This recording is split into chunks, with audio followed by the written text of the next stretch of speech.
Hello and welcome to the Just Another Castle podcast. I'm your host Matt, and with me this week is our resident gaming journalist Eli, How's everyone doing today? our programmer Mike, Happy Cyber Monday, friend. and our retro aficionado Unoclay. I'm doing my imitation of Mike. I was gonna say, I thought that's a awkward good one. silences were Mike's But intro. it's not loud and clacky enough. I'll help you out. Hold up. Oh, you guys are talking? We were just giving Mike shit that he types all the time on the podcast, so that's the joke of the week there. There you go. It's not my fault that my keyboard can miles and miles away be heard. Okay. You're just the loudest keyboard. I bought the keyboard, but I guess it is your fault, kinda. It kinda sort of. indirectly though. Indirectly. Sort directly. Sure. It's been a while. I've been missing you guys. We didn't do a podcast last week, and then Canadian had, what is it, Nanook or whatever? Nanook. Nanook. So we missed it because the holiday week, because there's Canadians. So totally. Missing you guys. It's all Canada's fault as usual. That's such a dumb joke. How you guys doing? Good. Is Eli here? Yeah, I am. I'm alive. I'm here. I've been busy with stuff. School's been going. Busy and working a lot. But I did play a lot of games over Thanksgiving break. Probably more in the last 5 days than like the last 3 months. several months combined. Oh wow. I was sort of doing the same thing. Thanksgiving in America is like a great excuse to ignore your family and catch up on video games. That's horrible. That. It's like the only day where you should pay attention to your family. I kid a little bit. I sort of kid. I was one of my favorite. Yeah. Well, you guys like we were talking before the podcast. Two of us stayed away from our families entirely just because of geography. So I'm the only American on the podcast who actually went and saw my family. So you guys can't mock me, because go ahead and spend 4 days with your family and then get back to me on how much you ignore them. Hey, I spend a lot of days with my family. I don't know what you're talking about. That's true. It's fair. It's fair. And I bet you play a bunch of video games. So there. Yeah. Yeah. So I guess we'll get on to what we've been playing. I've been buying things and playing things, so I guess we'll start with what I've been playing. Whoa, wait! You buy things and then play them? Go on with this. No. Whatever. This crazy theory. So, I've been playing Super Mario Odyssey a bit more, and so my Joy-Con is still like messed up. They're both kind of messed up. I'm gonna have to send it in at some point. I figured, there's I beat the main game, and there's a bunch of stuff you can do afterwards, and there's one specific level. I won't really say like any specific details about it, but level X. Yeah, sure, level X. So come on, I was bro, like, you explored level X. So I was like, there's this one level that is special, and then the rest of the stuff is just get more moons and blah blah. So I'm like, okay, I'll spend one night like just beating this level, and then I can send my Joy-Cons away. Little did I know this is going to be the hardest darn level in the whole game, or at least I'm pretty sure it is. I hesitate to chastise you, but I will remark at the comedy of being surprised that the hidden final levels in a Mario game are the hardest ones. Like I'm just gonna let that lie there. But Matt, does it say something of the world of champions on it? Because I'm pretty sure the last 10 years, last level, champions, world, road, etc. I'm aware that there's always like one level that's harder than the others, but this was like surprisingly harder than I thought it would be. I thought I would just spend 20 minutes or whatever and then beat it or whatever. I spent like 2 hours and I still haven't beaten the dang thing. I don't know how much I can say without. I'm asking without. Oh, I wanted to ask without snark. Like, have you beat, for instance, Star Road in original Super Mario World, or the Galaxy? Because I thought those levels were like notably hard at the end of Galaxy. No, only tubular is hard in Super Mario. True. I mean, F that level because nobody likes to play as Balloon Mario. Okay. I mean, like I remember I played these when I was like a kid, and it's been a long time since I played Star Road. I just remember thinking they were crazy hard when I was a kid. That I was like, some of them were. They were. It wasn't like I'm just gonna run through this. Like, bro, I remember like my palms being sweaty, arms heavy, palms together. Yeah, totally. Not that way, though. Like, not the dirty podcast way. So Matt, you were saying you thought run through them, but it turns out I don't know if I played Star Road Mario World because it's been like forever since I played it, and I'm not sure if I like finished or not. It's pretty hard to unlock. It's really hard. I guess I'll say like a couple of details about it that shouldn't be too surprising. The one important thing is you only get one life. If you die, you restart the whole level, which, you may not think is too bad, but I'm pretty sure if you beat the level, it probably takes like 10 to 15 minutes to go through it because there's so many sections in this thing. I still don't even know how many there are. I thought I was at the end once, and I was sadly mistaken. So eventually get through like, I don't know, 7 or 8 sections of this thing. And I get to this one part, and it makes it seem like, you just go through this one thing, and you'll be at the end of the level, which the end of the level isn't technically the end of it anyway. And I go through, the pipe, and it's like, oh no, you're in a different place now. You still have a lot more levels to go. I'm like, oh great. And this one section, fine, I guess I'll just say what this one section is. There's like a bajillion, so it's not too bad. But you're on a moving platform, and there's all these like, I don't know, the not fuzzies, because those are on a straight path, but whatever the colored ones are, jumping at you. And there's also like the metal thing in the middle where if you hit it, like this ring shoots out and hits you.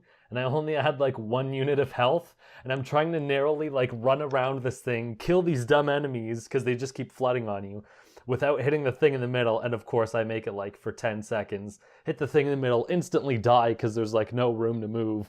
And then it's like, you're back at the beginning again. I'm like, this has been 2 hours long. I'm going to bed now.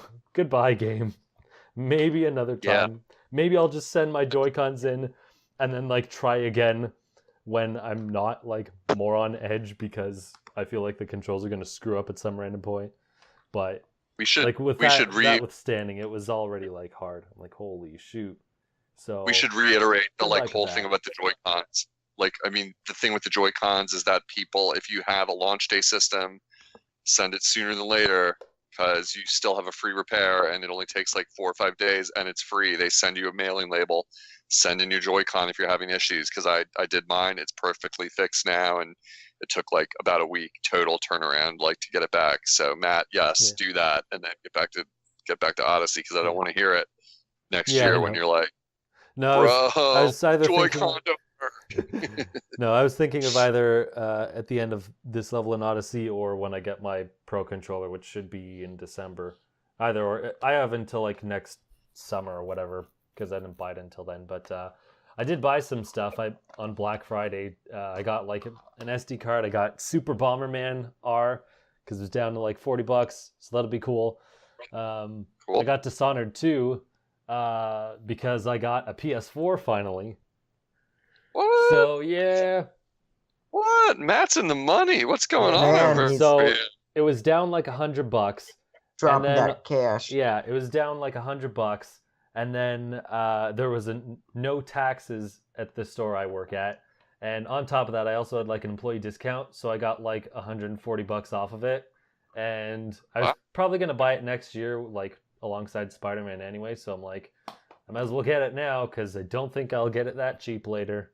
So we're gonna have to start calling you Eli. I mean, if you made one more move in that like algorithm of like selling and buying right there, like if only you would have tricked your employees into like buying it back from you for a profit, like we'd be calling you Eli right now. I know, I'm not quite as experienced as Eli. I'll work my way up there. Nice, dude. That's crazy. Jumping into the PS4 world. Look at you. You're. Does everyone else on the podcast have a PS4? Of course. I mean, how am I Japanese? You're the one that's left out. I'm not left out of anything, my friends. It's a PS4. It's a wannabe Switch. It doesn't even. You can't even undock that thing and walk around with it, can you? got him. You retire your TV like what does Mike call everyone? A pleb. Yeah, man. Plebeians and plebs out here, bro. No, that's awesome, man. That's great. Look at you games stirring it up on Black Friday. That's great. Yeah. Like good to hear you guys got some discounts, because you always are telling us how a lot of times discounts kind of don't work out so well for your particular situation, geographically speaking, or whatever. Yeah, it's pretty good. So I'm probably not even gonna open it for like a month or something, because I'm trying to work on a video and I don't want to like give me more distractions. So I'm like, why am I gonna open this when I could be working on this? I'm probably just gonna sit there. You guys just gift wrap it and say Santa got it for you, man. Yeah, I know. There you go. It's like there you go. What is Emperor's New Groove? It's my birthday gift to me. Yeah. Dude, I was just thinking about that movie the other day, man. That's funny. Oh, nice. Great. I like the self-control. I respect that. Like I do that. I do that with games a lot. Not so much consoles, but yeah, that's great. That's awesome, man. Congratulations. Thanks. So I'll stop talking about myself. Eli, you played a bunch of games. What have you been Eli played games? Well, I didn't. I did actually play a few games. First of all, I wasn't here when you talked about Mario last time, but I played through a Mario within like a week or something. Got about 350 moons, I want to say, 400 moons, something like that. And then I kind of stopped playing and come back to it. I know, but I don't spend a ton of times in games. I still put like 20 hours into it, so I felt like I'll come back to it over winter break when I have some time. To just screw around. But yeah, I mean, you guys talked about it. Obviously, it's an incredible game. I don't think I am gonna say that's not as good as Zelda though. So some people were like, "Oh my God, I'm the," people were putting Zelda down, and I'm not gonna stand for that. I'm not gonna stand for that, Mike. Because this sounds like a political debate the way you started that one. You're like, we won't stand for that. Right? We of the BOTW. We the people won't stand for that. The millions of us out there all believe that in reality, Zelda is the superior game. Blasphemy, bro. Blasphemy. Okay. Right, we're going to court with this. Mike's trying to sneak a quick one past you, trying to tell you that Mario's the better game, when in reality it's not. Man, Mike, what did you call Zelda before the podcast? You had a funny quip.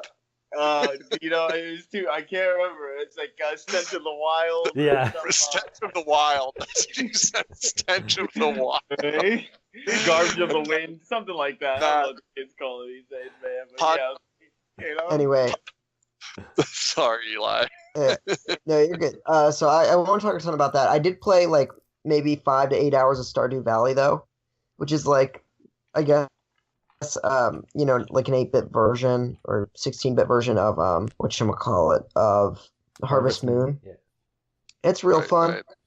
I recommend it. Apparently it takes like 50 hours to beat, which is kind of crazy, but I had fun with my hours I had with it. There are some glitches in the game, but there's a patch I think that came out, so it's supposed to fix that. It did crash on me like twice, but other than that, like, the game's real fun to play. Apparently it has multiplayer, which is weird. I don't know really, how okay. it works. I haven't tried multiplayer out. Single player is good though. Like, it's it is a lot like Harvest Moon. There's there's like a lot of side quests too, which is nice. Which not all Harvest Moon games have. So there's a lot more depth there, I'd like to say. But it's good. It's cheap. It's like $20, real good. The other game I played through South Park, The Fractured Butthole. Nice. 2 separate words. Okay, so I'm gonna say I like the game. I think it's great, but it's not as good as the first one. There's a large gap between the first one and this one. I think the first one's way better. But this one is still good. I think that I think the game was a little bit too long, and some of the jokes were overused, and it was a shame. The combat system is deeper. It's like grid based, and it's like definitely a lot more in depth. And I like that the battles are more unique than in the first game, so in that regard, it's definitely better. But in terms of like humor, which is why you play the game in the first place, not necessarily for the battles, you definitely play it for the story and for the dialogue. In that respect, the first game's definitely way better. But still recommend playing if you're a fan of South Park. It's pretty good. Also, Awesome. yeah.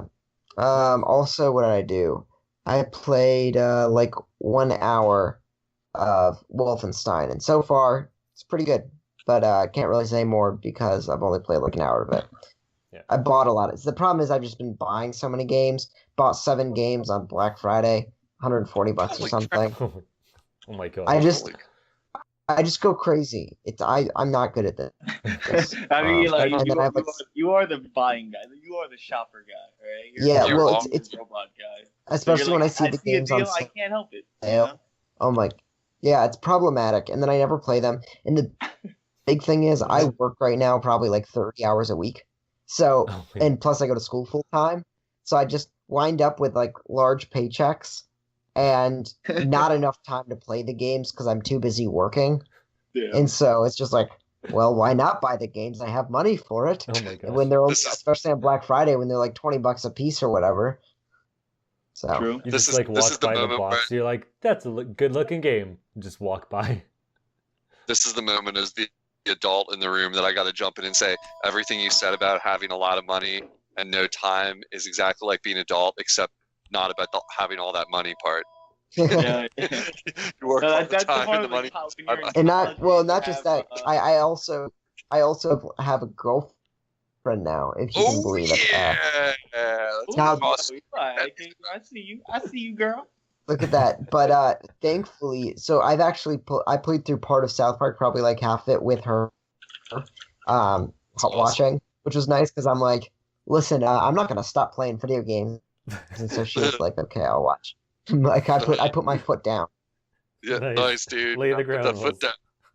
That her sitting there and watching thing will last for like 2 months. I'm warning you now. And then it's going to be like, okay, I'm going to go in the other room. And you're going to be like, that's cool. I'm still going to be in here playing video games. That's what I told her. I'm like, it'll be like 2 a.m. or whatever. And I'll be like, you can go to bed. It's fine. I'm just going to play for like an hour. And then she's like, no, stay up. Okay. Okay. I mean, I don't mind. That's sweet of her. Enjoy that honeymoon period, my friend. And then she's going to be like, yeah, he likes video games and doesn't pay much attention to me, and that's going to be the rest of your life. So, enjoy it. Clay, is there something you want to talk about? No, I like it. I don't care that my wife doesn't like video games. I don't like watching her like knit or cook. You know what I mean? So it's like whatever. Like I'm not trying to say you got to share each other's hobbies for everything. So I'm just messing around. So. She watched me defeat one of the hardest bosses in Isaac, and she acted impressed, which was all you can ask at this point of a 15-year relationship. Like just the fact that you pretended to care when I beat Altered Greed in like after trying for like more than 7 hours to beat that level, and then you happened to be in the room when I did it, and you acted like you cared. That would made my heart swoon. I was like, oh, you acted like you cared. Yeah, nice, dude. That's great. Congrats on the girlfriend and buying all those games. Did you get what was the best deal you got for Black Friday? Because I didn't like see anything I wanted to buy, particularly being a Nintendo guy. I didn't like nothing really jumped out at me as a good deal or whatever. I was at on Best Buy. Let me see. So the other thing is I got I'm helping put together. I guess I'll talk about that later. But anyway, I got some extra money too to spend on video games, so I was like, all right, this will be nice. But let me see, what did I buy? I bought a bunch of PS4 stuff. The big thing that I wanted to play is I bought Final Fantasy 12, the remake. And then I bought what else did I buy? Oh, the Crash trilogy. Yeah. What was the best deal you got? Like, what was the one that felt like, wow, I saved some money on that? Like, was there something that like comes to mind or whatever? Because I kind of looked around, and I didn't see anything at all for any of my interests. That I was just like, I'm not buying. I literally bought nothing for Black Friday. I mean, I bought some groceries. Does that count? Well, okay, so I got BioShock the collection for $15. Wow. And I played the other BioShock games, but like for 3 BioShock games, $15, dude. everyone should pick that one up. It's probably the best deal I got. That's a good deal. Yeah, but I got some other stuff too. As I said, Crash for 25. I got Mafia 3 for like 15 just to see it. Uncharted: The Lost Legacy for 20. I keep buying Uncharted games even though I don't like them. So it's what are you, Mike? Yeah, that's right? funny. Well, dude, I You're pulled like, a I mic. hate this. I got it day one and platinumed Pulled it. a mic. I pulled a mic. I've platinumed each of the first 3 Uncharted games, and I can't stand them. Well, okay, I don't. I mean, Uncharted too, but yeah, I can't. I feel you. I feel you. Well, okay, I don't. I guess I don't hate them as much as Mike does, but I just don't think they're great games. And I only hate Uncharted 4. You know, that game is garbage. All right. I also Fair agree enough. that the game, I don't know, the gameplay in Uncharted is like, okay, it's more about the story. Yeah. To me. No, it's not. Yeah, but Uncharted 4 has no good story. That's the I problem. mean, Yeah. I wouldn't know yet. But yeah. That's why people warn me away from it. They're like, Clay, you hate narrative in video games, or Just I tend to not care about it. They're like, don't ever Pretend play I don't say this, but you could just watch the cut scenes. I mean, I didn't say that. You didn't hear that from me, but someone might suggest that. It's long though. They're like 3 hours long, so be Oh my prepared God, to I'd sit kill there for a myself. while. Yeah. I'd kill myself for real. Like I was playing Ocarina of Time, or excuse me, Majora's Mask on N64 last night because I just got my N64. And like, no, I know, but like I was playing I've never finished Majora's Mask all the way, and I got out my cartridge of it. And I'm like, I'm gonna work on it a little bit and see if I can get there.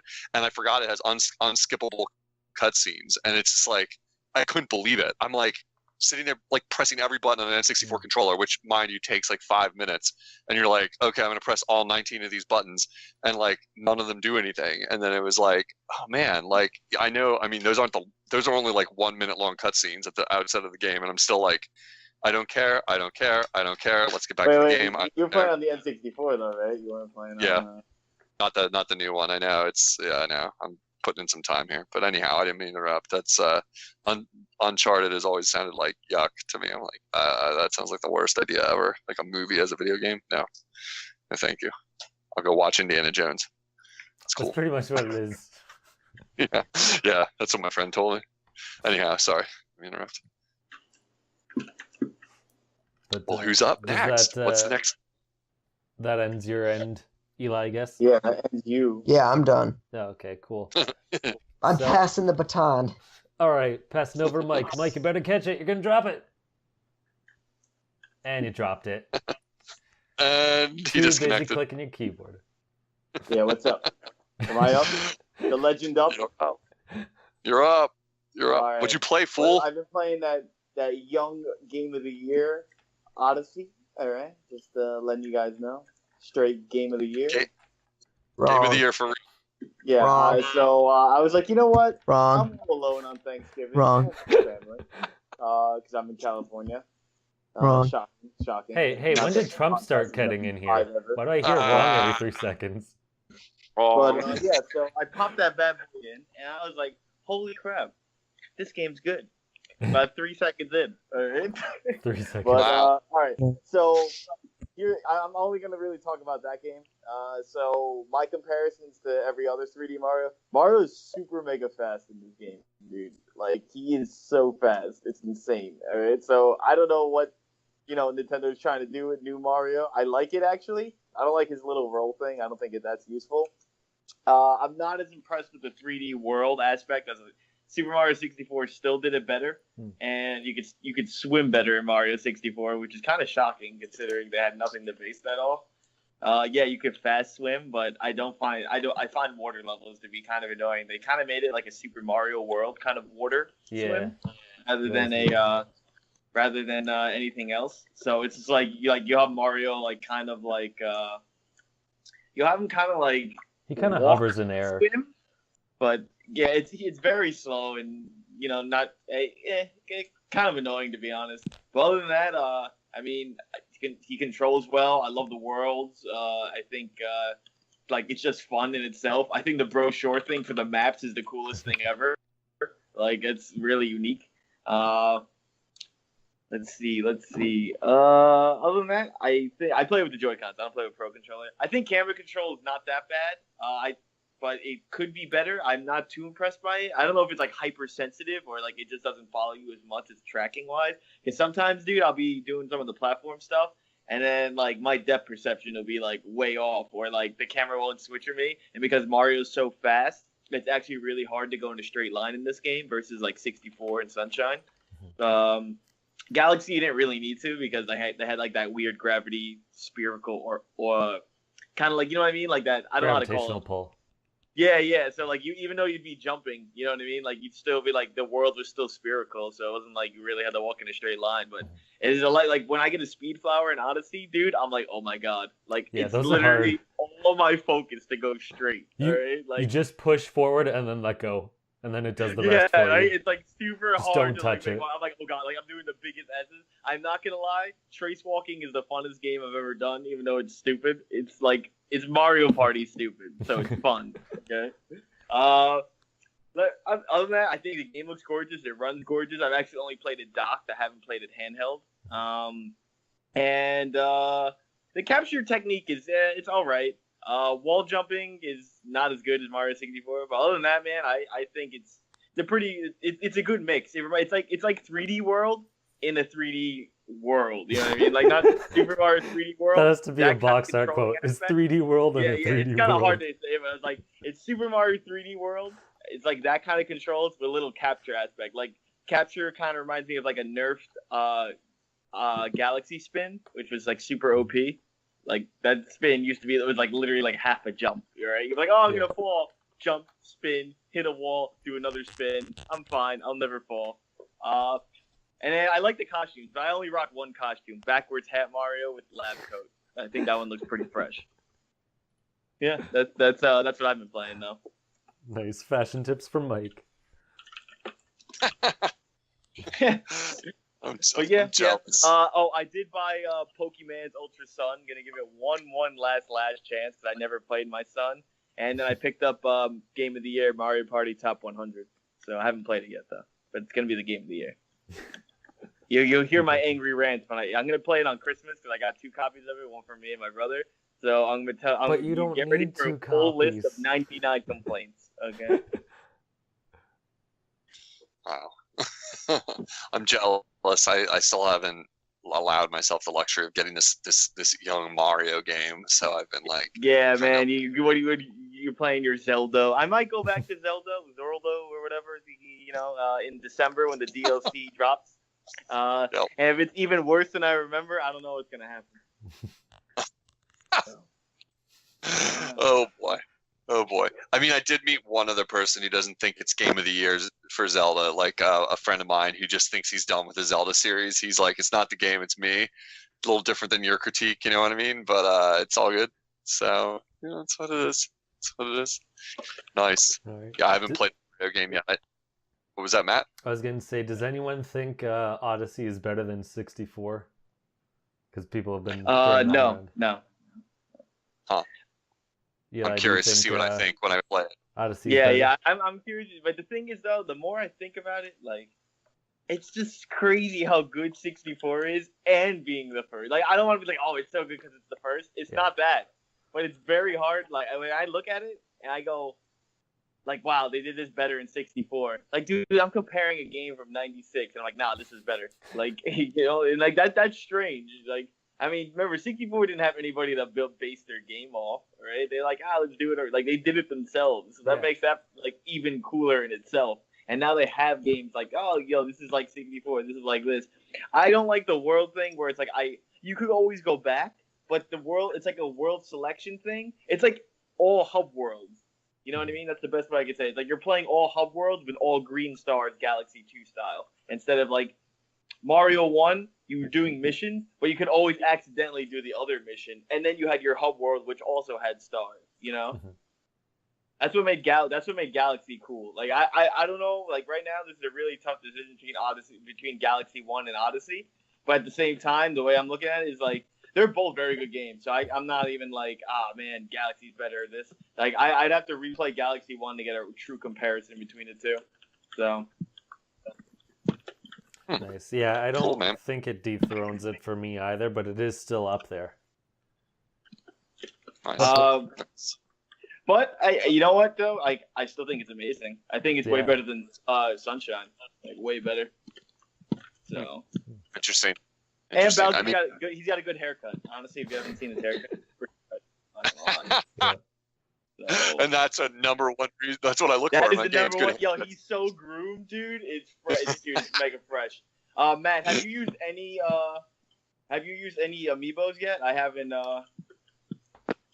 I haven't like done them, and I don't really know what they do. And obviously, the game. Don't forget, Nintendo now. Like think like Tropical Freeze. They want to help out the people, like help out the younger kids. So there's a lot of hints in this game. Like trust me, man. I get like 30 moons every time I join a level, and I'm like, oh, okay. Yeah, the amiibo just give you, I think, like coins and health. There's a select few that will just give you like a costume outright, but there's only like, I don't know, 6 of them. Yeah. So, but they mostly just give you health and stuff. I did use one for like a boss rush mode because the first 2 segments of the boss or these bosses were really annoying, and I just got kind of sick of it. So I just would like, you have to hit them 3 times, and I hit them like once or twice, and then I would like run around trying to avoid their attacks, and then like scan the amiibo while like the Joy-Con is in my lap or something. No, I had the amiibo in my lap, and I would have the right Joy-Con like over top of it, and then like run around with the left avoiding like enemies, and you have to hold right on the left Joy-Con to activate the amiibo. So I'm like trying to do all that at once, like trying not to die. I'm like, come on, just give me a heart. And the thing with I think like Peach automatically gives you hearts. Mine don't, because they're just random amiibos. So I had to like keep clicking it too to hope like randomly get a heart at one point, and it was mostly coins. I'm like, come on. That's super annoying. I don't think it made it that much easier. It just like made sure I didn't die, I guess. It was still like just as difficult to run away as it was to like actually fight. It was funny though. I mean, you got through it, buddy. You got through it. That's all that matters. That's what we're judging. It's okay. You can call me Scrub. Yeah, bro. Yeah, but you have a bad Joy-Con, bro. That's a John. It's a legitimate John, though. That's a good John. There you go. There you go. Spoke like true Smash. Like the last 2 parts of the boss were fine. It was just the like first 1 or 2 that like had a really annoying move. Yeah. But yeah. Yeah, I did. I'm not gonna lie though, the bosses were not special in this game. They were kind of like, yeah. You know, like. I mean, in Galaxy, you did fight the same people a lot, too. But once again, Mario 64 and even Sunshine did it a little bit better, you know? If you fought different people. Yeah. Different strokes, different folks, but... There are some cool bosses, and I'll just leave it at that, so... I don't think you finished it, right? No, I haven't. I take my time, dude. I swear, I do like a world a night, or maybe 2 worlds. I just grab 30... I grab them young 30 moons, dude, and then, you know, and I'm like, oh, shit. Mario, that's lit, son. And he's like, word up, G. New Donk City. And then I was very mad that there was no Donkey Kong in New Dong City. And then somebody corrected me and said New Donk City. And then somebody said Metro Kingdom. And I was like, you take that back. All right? I'm like, this is the world that never was. All right? But in daytime. This is all very educational. Yes.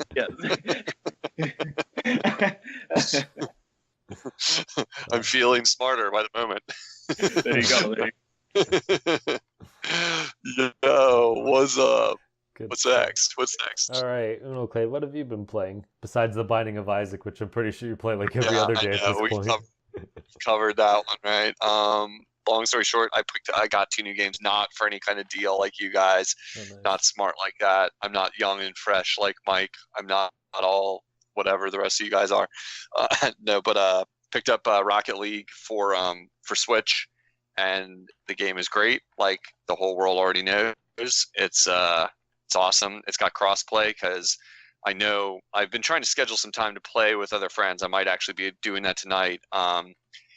But I wanted to test it like with people on like Steam versus me. But you know it's working because if you go on the online mode, people are dropping in from different servers, and you can tell because when you're playing as a Nintendo Switch user, your icon in the lobby is your icon from your Switch, whether it's your Mii or whether it's one of the Nintendo graphics, like Link or Splatoon or whatever. And then other people, you can tell they're coming from some other console because their icon is, I get the impression it's like the service they're using to like log in. One of them being Cynet. I think that might be PlayStation or something. But I have no idea what the heck that is. But yeah, I don't know. Yeah, I don't know where that's. But so it's working. And so we were talking a couple weeks ago, I think it was on here, about how rare it is for Nintendo to have cross-console, cross-play with different systems. It's like so rare that we were coming up with like a single-digit number of the possible games that have ever had it that we could find on a quick search. So it's working. It works well from what I can tell, because this is like 3-on-3 Rocket League matches that I've been playing, and I haven't had any dropped matches. I haven't had any crashed like matches or server crashes during a match. I think people drop in and drop out of the match, which can lead to some really imbalanced play. But if they drop out, there seems to be a bot playing. And the only reason I haven't really Googled it or looked it up, but the reason I suspect that's what's happening is because you'll see people joining during a match, and I haven't had time to like figure out what's going on, but I'll see it like a little alert that's like so-and-so joined the match. And I'm like, we're 2 minutes into this like 5-minute match. Mm-hmm. Like, and I didn't notice that I was down a team member. Like Splatoon, when someone drops out, you're like done. If you notice suddenly you only have 3 players and you're like, we're dead. We are absolutely dead. Period. End of sentence. There's no way to win this almost. I think they replace it with a bot automatically. And so I haven't played enough online to be sure, what level the bots are playing at. And I'm still new, so I'm not great or anything like that. I'm average at best right now. I know how to play the game. I've learned a few techniques, and I'm not just running around like an idiot like I was the first night I was playing it. I'm learning how to like actually play the game. And so I can't really evaluate the bots, but it seems to be working well is what I can really say. And the matchmaking seems great. Everything you'd really want. I mean, like Rocket League on one level isn't like the most diverse, deep game. It's soccer with cars. From having played 5 hours of it, I'm not qualified to say it's not a deep game, but it's super fun. And there's other modes I haven't played with yet that appear to be like variations on a theme, doing different kind of soccer games, but still the same basic concept. But it's really, really fun. And that's what was sold to me by my friends that like play games on Steam. They were like, you'll love this game. It's a lot like Mario Strikers in some ways. It doesn't have special moves like Mario Strikers to devalue that comparison. It's not like you're charging them special attacks or anything like that. But it's this like kind of chaotic, cartoony soccer game that bends the rule of physics, and like bends. It's just really cartoony and goofy. I mean, you can fly to a certain degree with your car. You have a jetpack that like you can use to get up in the air a little bit. You can't fly outright, but the better you get, if you haven't played it, that's a big part of the game is like learning to like balance like your limited flight. You basically have a short-term jet booster that you can fly around with and do all kinds of crazy stuff. And it really comes down to becoming a physics like arcade game then that you're like, it's really hard to predict what the ball is going to do a lot of times until you're good. And so a lot of the learning curve is learning the physics of the game and trying to just master driving, which sounds goofy, but it's the game has, kind of kooky control in a way that's part of the game. And it's really, really fun. It controls well, but you also spend a lot of time like realizing you were a second too early or a second too late, or you're learning to like kind of master like more subtleties of driving. So I recommend it if you haven't played it. And if you're looking for a multiplayer game on Switch, which I always am kind of, there aren't a ton of online games for Switch where you can play against other people on Nintendo, much less other consoles.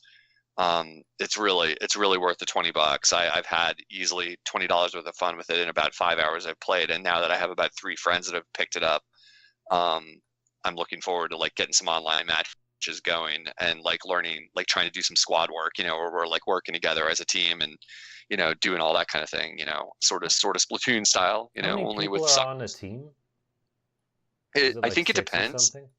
I think it depends on what mode you play, but it seems like the vanilla default mode is 3-on-3. Oh, okay. So It's more than I yeah, thought. but I think you can set up private rooms with less or more. I saw, for instance, my friend that I might be playing with later tonight, he just got it and he said, I'm really horrible. I just started playing, but it's fun. And I was like, don't worry, we can either play 1-on-1, which won't be that fun because it's like, it'd be like Splatoon 1-on-1. You're like running around just shooting each other. Like this isn't that great, but you can assign bots for the other characters and I know you can set it for 2-on-2 or 1-on-1. I don't know if you can go higher than 3-on-3. I think you can, but I didn't really look at it deeply. And assign bots to the other characters. So I was like, well, don't worry about it. The bots are really intelligent and work well in the game from what I can tell so far. And when I'm playing in the single player campaign mode, the bots are both good and intentionally stupid. You can tell like they're programmed with a kind of a fluxing like behavior, like where sometimes they're great and help you make goals and set you up and like send you a shot when you need it. And then other times they do the exact wrong thing, just like a human player. Like they hit the ball the wrong way and like and then drive around in circles like a doofus. And you're like, this is almost too real. You're like a total noob. Like I wish I could replace you and kick you off my team because you suck. Like you're driving the wrong way, dude. Like, it's like, and it's not like it's broken. It's like you can tell it's programmed to act like a human, kind of like, oh, I don't always do the right thing and run right for the goal. It's like, so yeah, it's really fun. And like I said, definitely high marks for like the so far for this service working well and for the hosting and for the matches like loading pretty quickly. I usually only have to wait. It's almost shorter than Splatoon is if Splatoon 2 is like slow. Sometimes you can end up waiting like maybe a minute or more for a match. Like I've waited like up to 2 or 3 minutes occasionally when it's slow, like for some reason. I don't know, if it's me or if it's at the service or whatever, and you're really like tapping your foot, like you're like, come on, put me in a match. And this is like, I would say I've never waited more than a minute. I'd say it's probably more like 30-40 seconds, to get dropped into a match since they're only filling 5 slots, and you're like, you're in there pretty quick, and the match starts. Or you do get dropped into matches sometimes that are in progress. It's happened to me once or twice. And it's like, wait a second, what's happening here? Oh my God, they're up like 3, and you're just dropped into the middle of this chaos, and you're like, I better bring some game right now. But yeah, Rocket League, famous esport. It's on Nintendo Switch. It's a get. And over the holidays, I played another famous game that's on a lot of consoles, the Jackbox Party Pack. Yeah, before you go on to that, Eli has to get going, so let's let Eli say goodbye. Sorry, yeah, uni calls. Anyway, it was nice talking to all of you, and hopefully over the what? I said that girlfriend we called. She wants to watch and play some games. It's funny. She's actually not here, but yeah, just got some work. She was texting the podcast. She's like, anyway, why are you on that podcast and not talking to me? I'll have her on. No. Anyway, I'll talk to you guys over break. I'll have more time then as well, and well, I guess I'll see you next week anyway. But you can find me on Twitter at Paul Salon. My writing at NintendoEnthusiast.com. Talk to y'all soon. Cool. See ya. See you later. Sorry. Yeah. Oh, all right. Fine. So now that he's gone, we can talk about Jackbox Party Pack in detail without Jacking Eli. in the box in a party. Jacking in the box, like all holiday long. But have you guys just before I like ramble on or tell you what it is? Have you guys played any of the Jackbox games? No, but I feel like I've watched a video of it once, but I forget. I've played. They're mad fun. They're just super fun. Oh, I think I watched a Game Grumps on it once. When I was the boss, like my friend would bring his Switch and then we'd all play because you have to use your cell phone too. So that's how a lot of people play. Really, Gotcha. like Matt, really fun. Yeah, it is. They're worth it. They're great party games. I played it. Somebody had it, I think, on Steam at a party I was at a little while ago, and that's how I got introduced to it. And yeah, for people who aren't familiar, the really ingenious thing about it is, like Mike said, they've figured out like they figured out the solution to playing a party game, especially if you're not like a big gamer, is that it seamlessly ties people's phones or tablets to the console of choice. So if you're playing it on PC, or if you're playing it on if you're, on Steam or whatever, and if you're playing on a console, same thing. And this is Nintendo really growing up here, guys. Like, I mean, these are the moments. Like, it's like you could pair the two games I'm talking together this week in that box. I didn't specifically get both these games because of that, but they definitely got on my radar because of that, because I wanted to see how Nintendo's doing with these kind of things. And so, we got the one hand I already talked about. We got Rocket League, where they got cross-console play working well, and it's not even a news story. Basically, it's like Nintendo's grown up. Nintendo knows how to do, like, Nintendo's allowing third parties to run cross-console gaming on their system, and it's working. And there's no hiccups or problems, or it's not this weird like friend code or anything like that. It's just jump in there, start playing. It literally, that's all there was to it. Just go to online mode, press play. All right. And then you got Jackbox, where it ties your cell phones or tablets or anything, really. I mean, we had a wide variety at my family Thanksgiving of people with different phones, with different operating systems, of different ages, a different age and era phones. Not me with my flip phone. That didn't work with it. I tried it. It's like, what's Jackbox? I'm like, never mind flip phone. But my Kindle works with it. My girlfriend's iPad works with it. My wife, I should say, my wife's iPad works with it. My girlfriend's Android tablet works with it. Yeah, I don't let them play it at the same time. It gets real awkward, but imagine you don't. Yeah, I try to play it like separately, or if like one of them's online, I try to play with the other one offline. It's like you gotta like spin the plates and juggle the ladies, But no, but my all my family, basically, my mom has a really like ancient smartphone. Like, to you guys, like, that probably upgrade a phone like every single year. You'd probably find it hilarious looking, because even I know it looks like an old smartphone.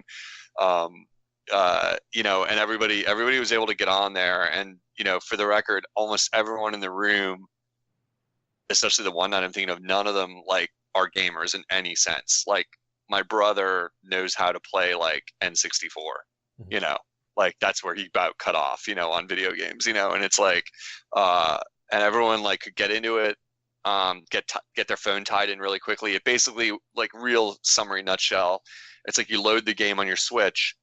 Now, here's the thing that we ran into a hiccup I wasn't expecting. You load the game up on your Switch, and everyone ties their cell phones and tablets to the system. It just gives you a code on the screen. It says go to your browser, then go to the Jackbox TV website, and then on the screen there's a code, and you type that code into your tablet or your phone of choice, and bang, your phone now, like, in the browser window, has the game screen on it, and you're ready to go. That's that simple. It takes like 5 seconds, like, completely ready to go, even on Nintendo crazy ass Switch.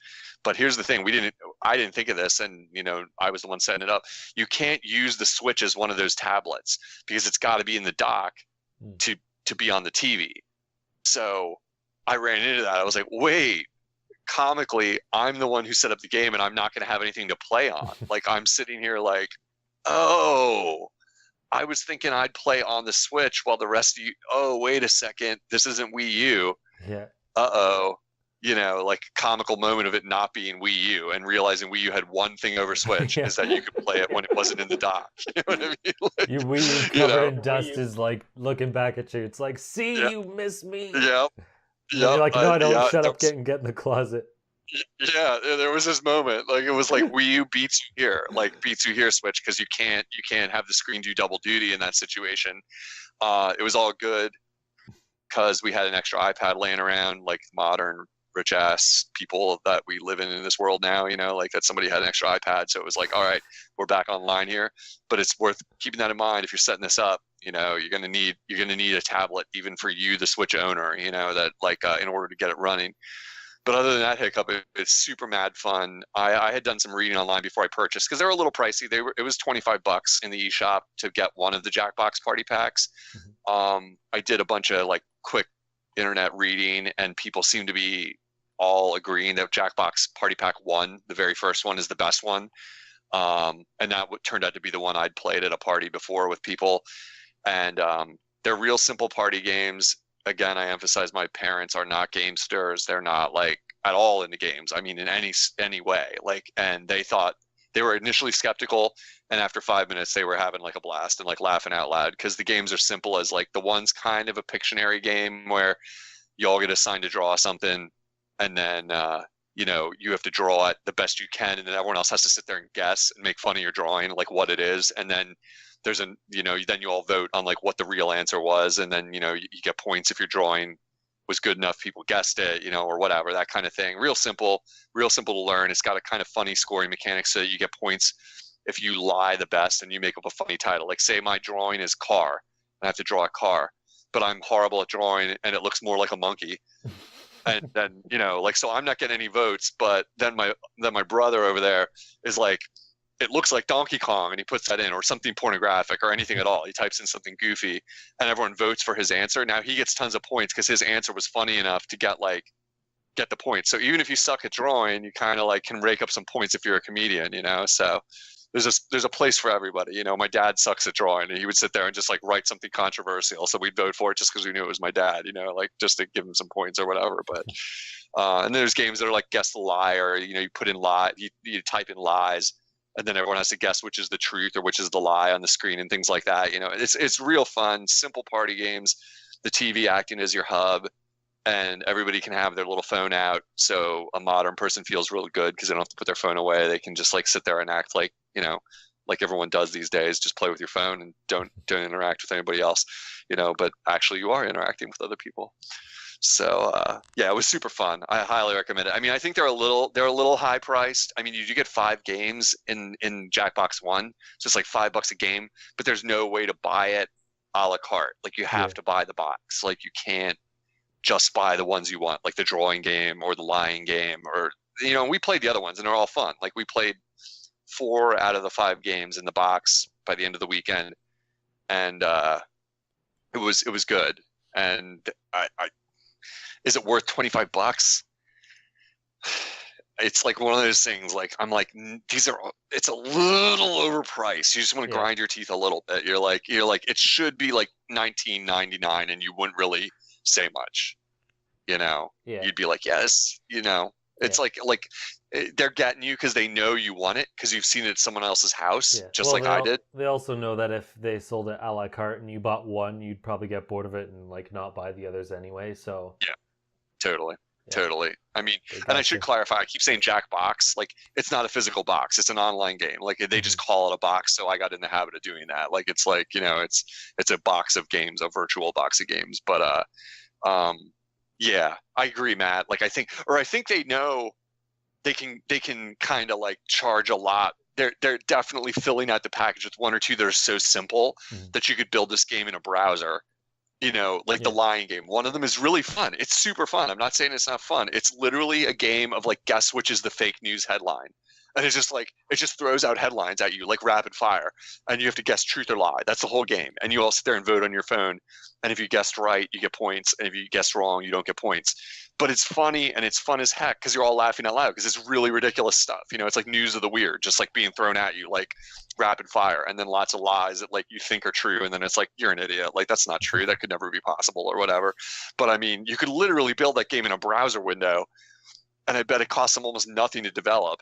So yeah, they're making their money on that one right there because that game probably costs way less than developing the drawing game or one of the others. So they're bundling it and making a hefty profit on a couple of those efforts. But hey, I'll be honest, like I'd pay it again because just the fact that we had something to do with your family where you're not like sitting around avoiding politics and avoiding like offending each other like with something controversial, or somebody's getting too drunk and acting foolish or anything like that.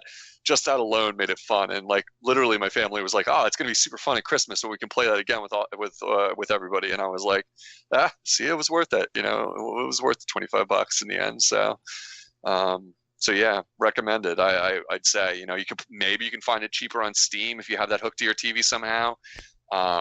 Maybe you can find it cheaper on another console. I don't know what the prices are out there. But the series, it seemed like people were saying series number 1 and then number 3 were the best. But do your own research and see if there's one for you, because it seems like it's pretty popular game all around, like from what I saw on Reddit and stuff. So yeah. Cool. Cool. Good stuff. What's in the news, bro? So yeah, let's move on to some other stuff. There's not much to talk about, but one announcement I wanted to bring up is Valkyria Chronicles 4 is coming to Switch. It's pretty cool. It's a weird history for this game. The first one came out on PS3 and eventually on Steam, and I don't know. I think it came on 360, whatever. And then the second and third one were like PSP exclusives and Japan only exclusives, which was weird. And now we're getting like a fourth one for everything. It's just a weird way it's just a weird thing for a console game to like go to a handheld and then also come back. I don't know. Yeah. Are those like classic JRPGs, the Valkyria Chronicles? No, it's a strategy game. So do you remember that Codename Steam game with Abraham Lincoln and all that? Yeah. So it's like Codename Steam is based off of Valkyria Chronicles pretty much. So and I guess somewhat Fire Emblem. So the difference with Valkyria Chronicles versus Fire Emblem is rather than like a strict grid map, you can move like freeform and hide behind cover and shoot and have like different varying levels of accuracy based off of how far you are from the enemy and things like that. It's a pretty cool game. Sure. I still haven't finished it on Steam, but should be cool nonetheless. Neat. And it seems like a good fit for like a portable game too, since it's a mission style game, because they all use different maps for each level, so sure, it should be a good fit. Nice. I'll have to look more into it. I mean, I've never like looked at it at all because the name for some reason communicated RPG to me, so it was never something I was. It is a very weird Japanesey name. Well, I guess it's not that weird, but it definitely gives off that vibe. Yeah, I was always like, it's not for me. It's not one of those things that ever, like, I even looked at a video or anything. I was like, I know what this is going to be. It's going to be party members and stats, and I'm not going to have time for it, period, even if I cared about it. So, neat. Cool. That's some news. Yeah, and then I guess for the news, Miiverse has sent out their, whatchamacallit? I forget. The send-off. Yeah, the... whatever, I can't even speak. The archive. Yeah, the archive of all your posts. Yeah, Mike, did you sign up and get your Miiverse archive sent to you? Is Mike alive? Did we lose Mike? I think we lost Mike. He looks like he's still here, but I think we lost Mike. He's been so silent. I think we might have lost him. Yeah, he's gone. I guess so. So did you get yours, Matt? Yeah, I did. Yeah. So did you have a great time looking through all your snarky comments from like the last few years? I didn't look through it that much, to be honest. I'm just like, oh right, it got sent to my junk folder. Better make sure I download it before it like gets randomly deleted. And then I looked at it for a second. I know you can download it before the end of the year. I don't know if that link to like actually view them will work or not. Yes, I think it will. I think it will because I think it downloads the browser page assets into your computer. Yeah. So like you'll always be able to look at it in a browser, like supposedly. For the listeners, basically when you click like the link after you download it or whatever, it looks like you're on the Miiverse website, but I'm pretty sure it's just like it's pulling the assets that you've downloaded so that you can like click through them and like actually navigate it. Like before, it's just not the actual thing. Right. Weird. Yeah, it's like if it's like how would you say this? Like if you try to like download a flash game of a web browser, like if someone made like a Google or something, maybe not Google, but let's say someone made a web page in like Flash, and then you opened it and it opens up in your browser and it like clicks and works that way. It's basically like that, where it's not actually the website itself, but it's programmed to like look just like it, and when you click the specific buttons, it does what it's supposed to. So that's a great example. That's a great description, because I'm looking at it right now on my computer and it's exactly what you're describing. It's like all the assets of a web page are stored in folders in the thing you'll download, but it doesn't matter. That sounds complicated. if you have no idea what Matt was talking about or what I'm talking about, basically you get two things. You get a folder and you get like a launch button. And when you click the launch button, it basically opens a tab in your browser and you'll like be looking at Miiverse. It appears that you're looking at your Miiverse. And they even went to the trouble to give you a little catalog so that you can look per year. So, you know, it's like you can, it's like an index. So you can like look at your own pictures over the years, you know, and I was like, oh, look at that. 2013, I had like way more posts than the other year for whatever reason. So I was like clicking through there and looking at it. And, you know, a lot of it's me saying, hey, I wish Miiverse worked better, like stuff like that. But, you know, but it was nice of them to do that. I mean, it was free and, you know, it's like kind of like an ambassador style thank you to those of us that supported Wii U and were sad to see it go. I mean, so, you know, it was kind of nice. Yeah. It's one of those things. There's nice touches to remember when Nintendo screws up next time. It's like one of those things to remember, like that. It's like, but they do try. You know, they do try. Like it's like that. They did not have to do that. It probably cost them a fair amount of money to like set it up and like have it available for download and the bandwidth and everything like that. You know, it's not pocket change. It's not expensive. It's not pocket change. It's like, it cost them money to do that. They didn't make a dime off it. You know, there's no charging for this or anything like that, you know, and it's like, here you go. Y'all love the Miiverse. You were one of the 12 million people that supported it. So we'll kick it down, you know, like, and give you a freebie on this, you know, so you can always remember your good old days. And that's, the video game preservationist in me really appreciates that because like Miiverse is gone. This is a part of gaming that, like, as someone who's into retro, we didn't have this problem back in the day. Like, the only problem with retro is that some carts are so rare you'll never touch it with your physical hands. Like, and that's your own fault for not buying it when it came out. You know, like. Well, I was going to say the problem is that like they're old and they might wear out or something. But not. I don't even know about that because you can go back to some of the consoles and it's like they're still going like 20 or 30 years later. But some of the modern ones literally are like, well, I did after a couple of years. Yeah. So I literally have consoles that are 30 years old and they're still working. So exactly. Like, I mean, disc rot is a bigger problem for the PS1 generation and on. Like, disc rot is a definite problem. That's gonna people that are paying $200-$300 for rare PlayStation 2 games and PlayStation 1 games. I don't know where their head's at because maybe either they haven't considered the fact that eventually CDs like degrade and like will not work anymore, and there's nothing you can do to stop that, to my knowledge. I don't know. That's their deal. But like cartridges, like I literally have cartridges from the 70s for my my Odyssey, like for my Odyssey 2. They work great. Like they work as fast or better than a Nintendo cartridge, like that they fire up, and it's like bang, you're playing Odyssey in like a minute, you know. I got a great. I didn't even talk about it in what we've been playing in the segment, but like a friend, give out a shout out to Nick from Lancaster, Pennsylvania, contacted my wife. He's a guy that went to high school with my wife, and he had an old Pong style console. It's like a Pong clone. Like it's not. There was Pong. The system was like cloned so many times. It's like, imagine the way Nintendo like knockoff systems are, like Nintendo NES knockoff retro consoles are floating around a dime a dozen these days, you know, or Atari knockoff consoles. Like Pong was cloned like nothing you ever saw. There were just tons and tons and tons of them. If you're interested, look up Angry Video Game Nerd. Did a video about it a few years ago, about how many Pong console knockoffs there were. This is just another one of those random ones. But he, Nick, this friend of ours, called us and said, oh, I think you're into this stuff.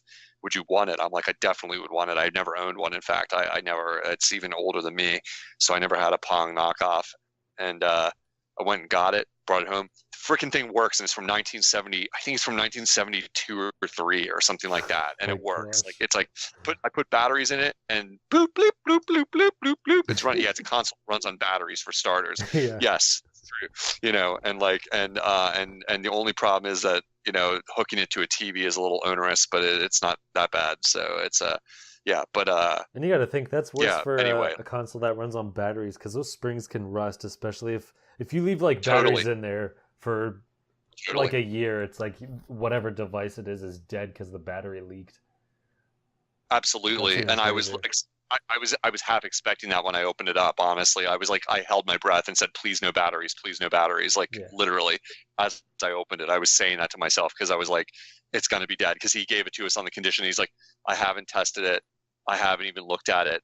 It's just in a box in my basement, and I'm cleaning out my parents' house, and like I'm just giving away stuff like this. Like, and I thought of you guys that you might want it, and I was like, it's all good, dude. I'll work on it, or it'll go to a good home. If it's at all salvageable, I'll take care of it, and try and get it working again or whatever. And it didn't even take a minute of work. It was like, bang, I got a funny old console to add to my collection, like of museum history. But anyway, yeah, we were talking about Miiverse, and like the whole idea of preserving old parts of video game history, like them doing that is them giving a nice little gift to that aspect of game preservation, because like I'm sure Nintendo in their like locked vault archives has some kind of Miiverse like history that they'll keep, and who knows if we'll ever see it, because that's how Nintendo rolls. Like they just put it in a vault, like the Indiana Jones vault, and it's gone forever, but they have it, but we won't be able to see it. But them giving away Miiverse is like almost like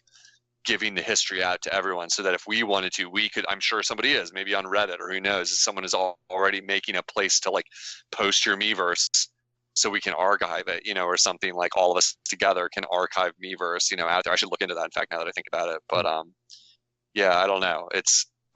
Side note on this, Matt, I just realized I went in Smash Brothers tonight and checked to see if Miiverse stage still works, and it's grayed out. You can't even play it.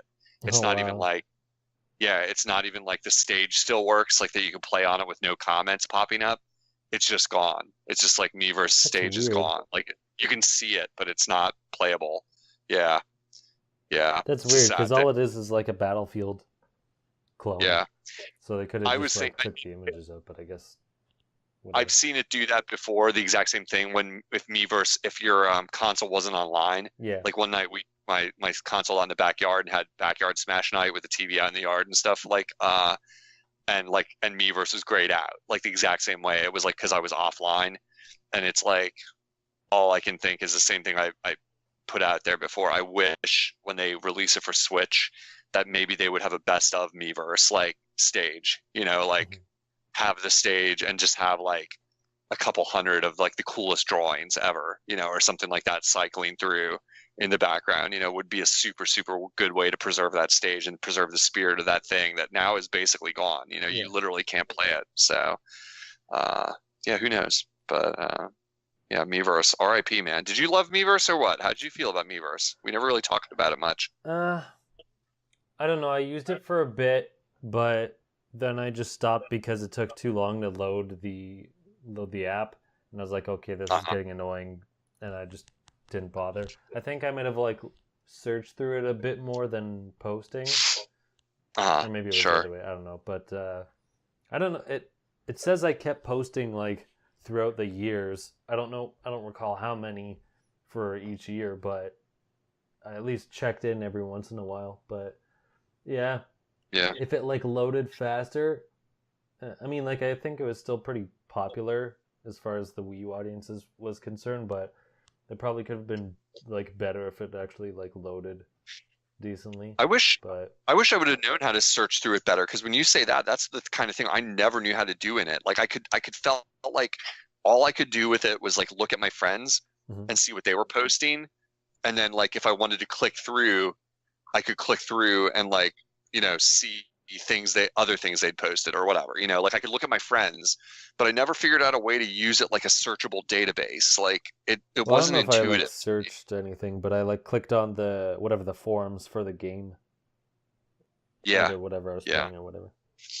Right. I loved it because I had enough Wii U friends to like make it fun, just to see people's commentaries like of what they were playing. Like it was more like a personal service to me. It was like, oh, I can see like the people that are active on it used it really well. Like I have a guy who's one of the last remaining IGNers that I like posts on my IGN. His name's Techie.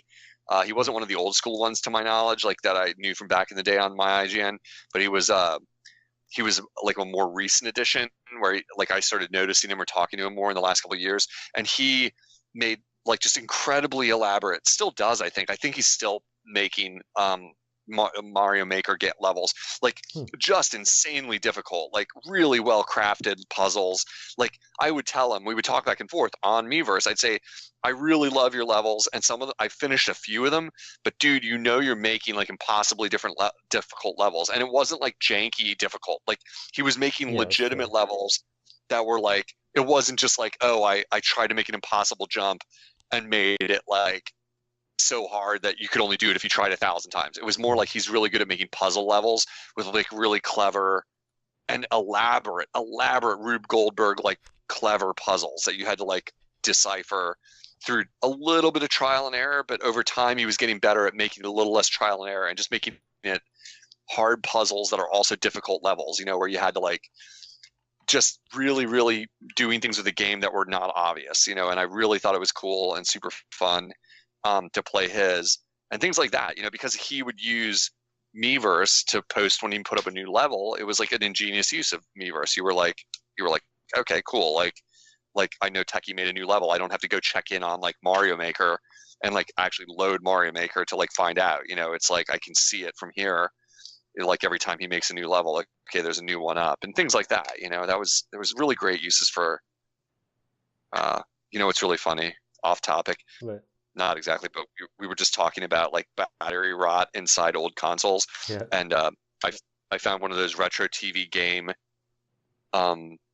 consoles that like plug into your TV, like a plug and play that has like pole position and Galaga and Pac-Man on it. Literally, that's what's on it. And my dad owns apartment buildings, long story short, and he cleans out apartment buildings a lot of times when people move out and don't take their stuff. Like he's the guy that ends up like with the option to take something home, like from just the garbage that people leave behind. He gave me one of those plug and play game consoles, and I'm sitting here looking at it while I'm talking to you, and guess what? Open it up. I got 4 AA's like spewing battery acid all over the inside. Like, no wonder it didn't work when I tried to plug it in. Like, people, take your batteries out of your toys. Take your batteries out of your toys. I had that with the cool. TV remote. I'm like, why is this remote not working? And I open it up. I'm like, oh, there's battery acid all over the place. Luckily, the remote is fine if you just put new batteries in it. But it's like, it's gross. Yeah. Sometimes you can scrub off the contacts. Like, helpful tip with like baking soda, I think, is one of the go-tos. Like, you can use a Q-tip and scrub it down, and sometimes it'll work again. But I'll be honest, I've never successfully had that work. Like, that's what they tell you to do. This is really nasty inside this one. It's like, this is one of the bad ones where you see, it's like that like crystallized stuff. Yeah, is like everywhere. Like the stuff you're afraid to touch with your finger because you're like, that was inside a battery. That's probably not good for my skin. Like, kind of thing. Like, this is probably going to be a dead one. It's a shame, but luckily I already have this one, so it's not a big deal. It's got a good version of Mappy and a pole position on it, you know. But I think this one's dead. All right. But I just want to say one last thing before we go.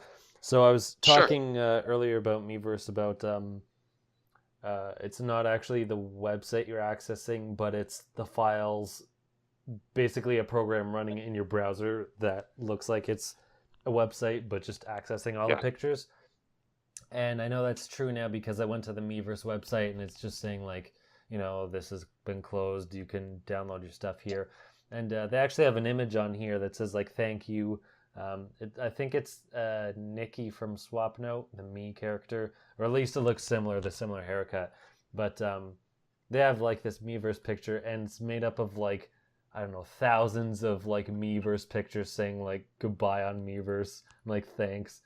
One of those like collages. Yeah, it's crazy. That's sweet. That's sweet. Like I love it. Like Nintendo, like, man, they kill it. Like, but that's what just makes me happy in a way. Like they're trying so hard and they're doing so well lately. Like in this modern era of like Nintendo getting their shit together and like getting it running right. You know, like with like game releases, like, you know, like all that kind of stuff, and like just those nice touches. It takes a lot of work. It takes so much work to like do this kind of stuff and like put it all together. I mean, I work for a major, massive company with like all layers of project management and all layers of like, you know, everything like that make things difficult. To do a tiny thing, you have bureaucracy at any corner, like that you go around it. Like just any little idea that seems easy to the rest of us, it's like no, you have to go through like layers of approval for anything. It's just the nature of work. It's the nature of the beast. So like I try to remember that, like all these little things that they do like that, you know, like somebody had to be told to do that and get approval and get it out there. And it's good, you know, that they would like have a send off from Miiverse that's meaningful in any way at all is touching. Like that they tried and they didn't just flip the switch and be like, yep, it's closed, like, you know, or not even bother to tell us, like old school Nintendo, just not even bother to tell us, just like cancel the service, you know, that kind of thing. Yeah. So that's good. It's good to hear. It's good to hear. And yeah, it'll work in your offline mode then, it sounds like, when you're saving it, save it somewhere and save it for yourself. And then in like 10 years, we can all like do a little retrospective on Miiverse and laugh about how goofy it was. Like, remember when Nintendo was on a console and it wasn't a chip you put in your neck? Like, and they had the Miiverse. It was amazing. So yeah, good stuff, man. Cool. I think we'll about end it there for this week. You can find me at the Manga Viking on Facebook, Twitter, YouTube, and VidMe. And Unoclay, where can people find you? Best way to find me is playing my Nintendo Switch lately. But if you want to get in touch with me, try Twitter. You have an account there, Unoclay. That's UNOCLAY _Switch. And I don't spam a lot of posts. I tend to just post a thing here or two there, pictures from Isaac or pictures from other games when I'm feeling inspired. But you can also get my friend code from my profile on there and send me a friend request. I'm doing pretty great in the Switch Friends department, and it's only getting better. It seems like the system is selling super well, and just in the last couple of days, I got a couple notices of like at least 2 new friends that got a Switch, maybe because of Black Friday or whatever. So added 2 friends in the last couple of days. So I'm always game and play some Rocket League or play something else, you know. Cool. So yeah, I wonder if we'll see like an influx of people from our either 3DS or Wii U accounts once Christmas goes up. Yeah, I bet we will. I'm sure we will. How many of those people that we've added like don't have a Switch yet? Because there's probably a good amount that do. Yeah, I don't know. I really don't know. You're saying like people you imported like from your contacts or whatever? Yeah, because I think I might have had like 30 something people across both. Because I know some were duplicates. So I wonder. Yeah, no, I think they can only friend request you once they have a Switch. Yeah, that's what I'm saying. Like, I wonder if we'll see like an influx of people who don't have one, like when they get one in Christmas or something. Wow, that would be crazy. Because like I have a lot. I have like 60 friends on there already, and I was near 100 on like Wii U, but like. Yeah, like I guess I could see that happening, but I mean, like a lot of those people honestly aren't like my close friends. They were like IGNers, or other message board players, or like a couple specialized games where I got really obsessed with it. I made friends. Like specifically, I'm thinking of zombies on Call of Duty. Like I had a fair number of friends that I got friendly with because we would play it so damn much that like it would be people that we friend requested each other because of that. So we'd have reliable teammates in that game or whatever. But yeah, maybe we will. Christmas is coming, and I bet Switch is going to be one of the hot toys of the year. I know it got named Device of the Year, I think, by Time Magazine or something like that. So I think it was like one of the hottest selling items on Black Friday that wasn't on sale. Yeah, I should even remark on that. Like, I even like couldn't believe it. It was the first time I saw Switches in stock anywhere. It was on Black Friday, or excuse me, I didn't go to the mall. I'm not a crazy person. I didn't go to the mall on Black Friday, but I went to the mall on Saturday with my wife, who wanted to do some Christmas shopping the day after once people were out of the way, and I even saw at a GameStop they said Switch is in stock with like a giant sign, and I was my little Nintendo heart went proud. I was like, good thing I have one, so I don't have to get trampled. Yeah, I'm just proud. That's like a sign on. I can't even remember the reference. Whatever. It's like a death wish. It's like if you have a Switch and you don't want to die, just don't come here. Here's the sign. Yeah, it was. I was more like. It's times have changed, haven't they? Like that GameStop would have to announce they have a Nintendo console, you know, like that they would put a sign out in front that it would be of interest to enough people that you would put a sign out. Yeah. And even we can wrap on this, I guess. Even while I was standing there admiring the sign and thinking about that and thinking, man, we've come full circle. There was Wii, then there was Wii U, and now we're back. And now Nintendo is back, baby. And even as I was standing there, I saw a whole family come up and gather around the sign and look at it and start excitedly talking. And I think they were going to go in and buy a Switch. And I was like, look at that! Look at that! So there you go. Nice. All right. Well, I'm going to go play some Rocket League with one of my buddies, man. All right. So wherever you're listening, you can find us at Just Another Castle on every platform on the internet. Hit us up with your questions. If you want to be a guest, you can message at Just Another Castle or at the Mango Viking on Twitter. So until next time, leave luck to the heavens and leave gaming to Nintendo.